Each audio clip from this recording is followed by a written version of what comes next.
یہ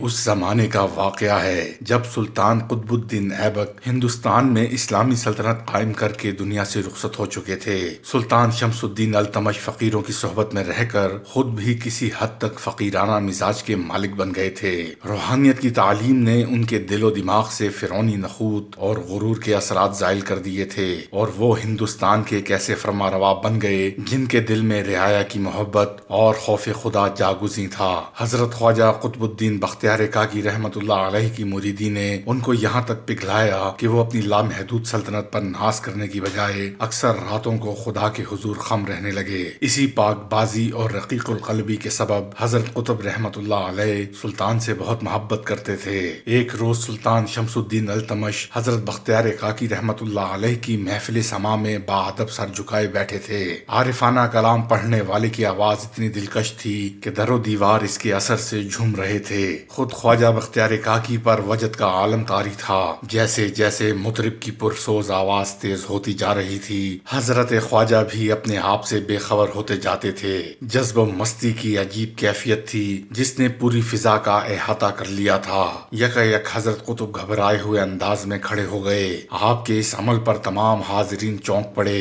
آج پہلی بار سما میں شریک ہونے والوں نے حضرت قطب رحمت اللہ علیہ کا یہ اضطراری عمل دیکھا تھا، اس لیے خواجہ بختیار کاکی کے ساتھ ہی دوسرے لوگ بھی کھڑے ہو گئے۔ کھڑے ہونے والوں میں ہندوستان کا بااختیار شہنشاہ سلطان شمس الدین التمش بھی تھا۔ ناگہاں حضرت قطب نے فرمایا، خدا کا دوست آ رہا ہے۔ یہ کہہ کر آپ اللہ کے دوست کا استقبال کرنے کے لیے اپنی خانقاہ سے باہر نکل آئے۔ تمام لوگ حیران تھے کہ خدا کا دوست کون ہے۔ وہ اس رمز کو سمجھنے سے قاصر تھے، پھر بھی حاضرین مجلس کو یہ اندازہ ہو گیا تھا کہ آنے والا یقیناً کوئی مرد کامل ہے۔ اگر وہ نامعلوم شخص خدا کا برگزیدہ بندہ نہ ہوتا تو حضرت خواجہ جیسے عارف اس عقیدت مندانہ انداز میں اپنی خانقاہ سے باہر نکل کر اس کا استقبال نہ کرتے۔ حضرت خواجہ نے آنے والے کو خوش آمدید کہنے کے لیے صرف دروازے پر کھڑا ہونا ہی کافی نہ سمجھا۔ آپ بے اختیار آگے بڑھے اور گلیوں سے گزرتے ہوئے اس مرد خدا کے قریب پہنچے۔ جیسے ہی آنے والے پر حضرت قطب کی نظر پڑی، آپ نے دوڑ کر اسے سینے سے لگا لیا۔ آنے والا بھی حضرت قطب سے اس طرح لپٹ گیا جیسے وہ بختیار کاکی سے ملنے کے لیے صدیوں سے بے قرار اور مضطرب ہو۔ گلے ملنے کے بعد حضرت خواجہ بختیار کاکی اس بزرگ کو لیے اپنی خانقاہ میں داخل ہوئے اور انتہائی ادب و احترام سے اس طرح مجلس میں بٹھایا جیسے میر مجلس وہی شخص ہوں۔ سلطان شمس الدین التمش بہت غور سے حضرت خواجہ کا یہ عمل دیکھ رہا تھا۔ وہ آنے والے بزرگ کو پہچان گیا تھا، مگر اس ملاقات سے پہلے اسے ان بزرگ کے مرتبے کا اندازہ نہیں تھا۔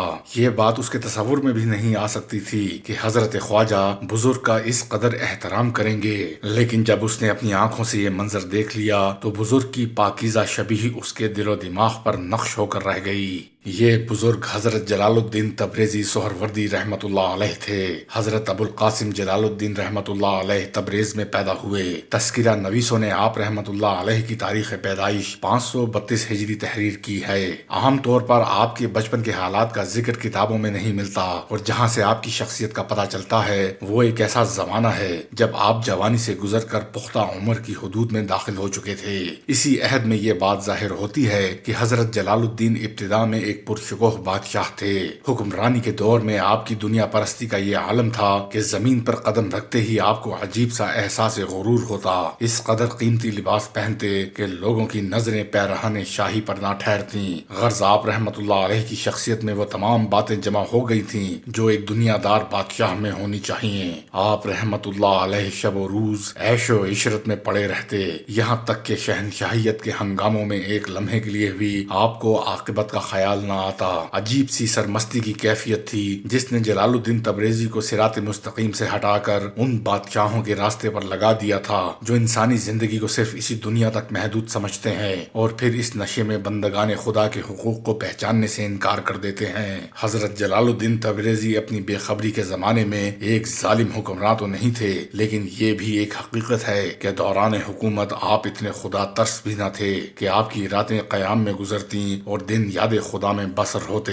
غرض آپ کی زندگی کا بیشتر حصہ اسی غفلت میں گزر گیا۔ ایک روز جلال الدین تبریزی رحمت اللہ علیہ کے ساتھ عجیب و غریب واقعہ پیش آیا۔ آپ کی نشست کے مخصوص کمرے کے دروازے پر ہمیشہ ایک دربان متعین رہتا۔ ایک روز سپہر کے وقت جب آپ اپنے کمرے سے نکل کر دربار میں جانے لگے تو آپ نے دیکھا کہ دربان وہاں سے غائب ہے۔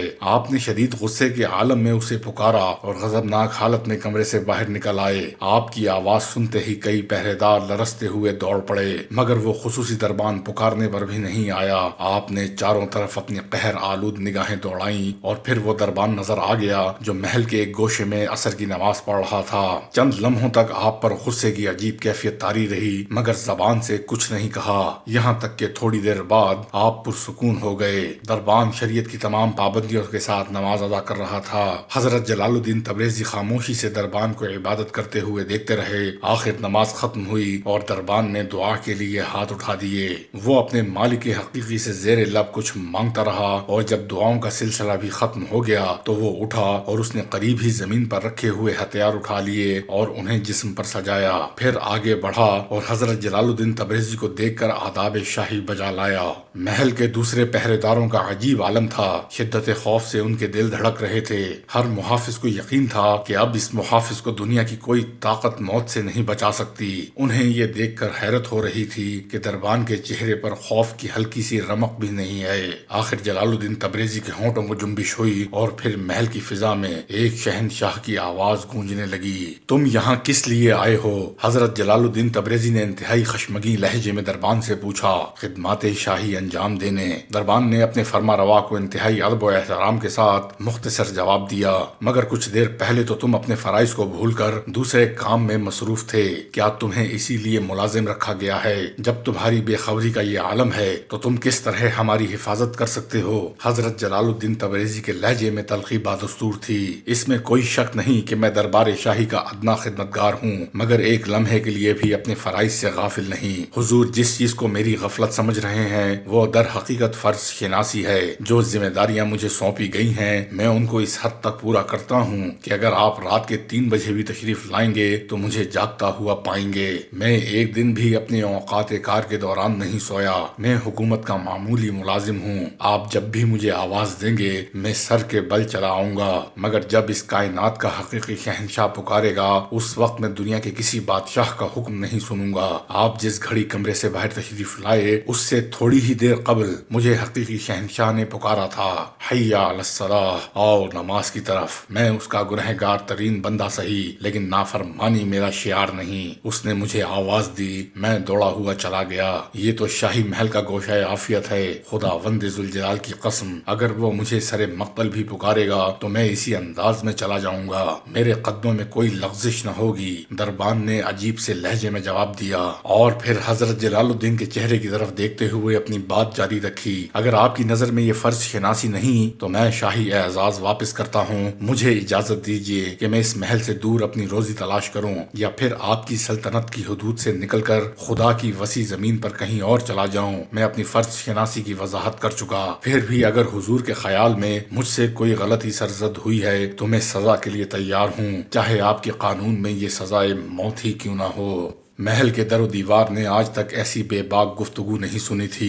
اس لیے قصر شاہی پر عجیب سا سکوت طاری تھا۔ دوسرے محافظوں کو دربان کی موت کا یقین ہو گیا، خود جلال الدین بھی سناٹے کے عالم میں کھڑے تھے۔ کچھ دیر پہلے آپ کے چہرے پر قہر و غضب کے جو سائے لہرا رہے تھے وہ نہ جانے کہاں غائب ہو گئے۔ یقیناً تم ایک فرض شناس خدمتگار ہو، تم اپنے آقا کو پہچانتے ہو، تمہیں حقیقی اور غیر حقیقی شہنشاہ کا فرق معلوم ہے۔ بے شک تم ایک جاگنے والے انسان ہو۔ وائے حسرت کہ میں آج تک سوتا رہا، افسوس، 100,000 افسوس۔ یہ کہہ کر حضرت جلال الدین تبریزی دربار جانے کی بجائے واپس لوٹ آئے۔ پورے محل میں ہنگامہ برپا تھا۔ بادشاہ کی خلاف معمول واپسی اور غیر معمولی خاموشی نے محل کی فضا کو تہو بالا کر کے رکھ دیا تھا۔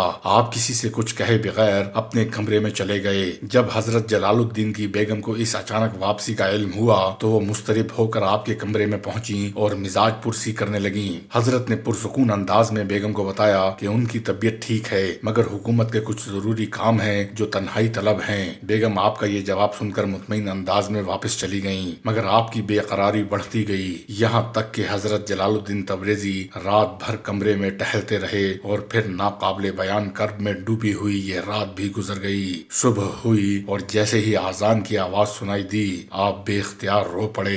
اے شہنشاہوں کے شہنشاہ، میری نیند ٹوٹ گئی ہے، میں تیرے حضور آ رہا ہوں، میرے خواب بکھر گئے ہیں، ریشمی بستر نے مجھے چھوڑ دیا ہے، اے آقا مجھے اپنے دامن رحمت میں چھپا لے، گدائے بے نوا تیرا غلام جلال الدین تبریزی آ رہا ہے۔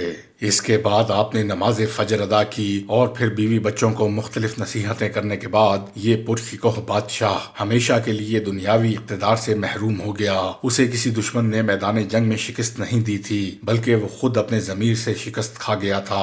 ایک معمولی دربان نے اس خوابیدہ فرما روا کو یہاں تک جھنجھوڑ ڈالا تھا کہ وہ گھبرا کر اٹھ بیٹھا اور جب اس کی آنکھ کھلی تو اس نے اپنے آپ کو پہچان لیا۔ تخت و تاج اسے پکار رہے تھے، بیوی بچے اسے سمجھا رہے تھے مگر وہ نہیں مانا۔ اس کی ظاہری آنکھیں اندھی ہو گئی تھیں مگر وہ دل کی آنکھوں سے آسمان کے پار دیکھ رہا تھا۔ اس کے کان مادی سماعت سے محروم ہو گئے تھے لیکن وہ گوشہ باطن سے ایک ابدی نغمہ سن رہا تھا، یہاں تک کہ یہ نغمہ اس کی روح کی گہرائیوں میں اتر گیا اور پھر اس نے ریشمی قبا جسم سے اتار کر ٹاٹ لپیٹ لیا۔ بیوی بچے عزیز رشتہ دار اور تمام درباری حیران تھے۔ کچھ لوگ اس کی ذہنی حالت پر شک کر رہے تھے مگر وہ سب سے بے نیاز کچھ اور ہی سوچ رہا تھا۔ آخر اس نے مردانہ وار اپنے سر سے تاج اتارا اور اپنے بیٹے کے سر پر رکھ دیا۔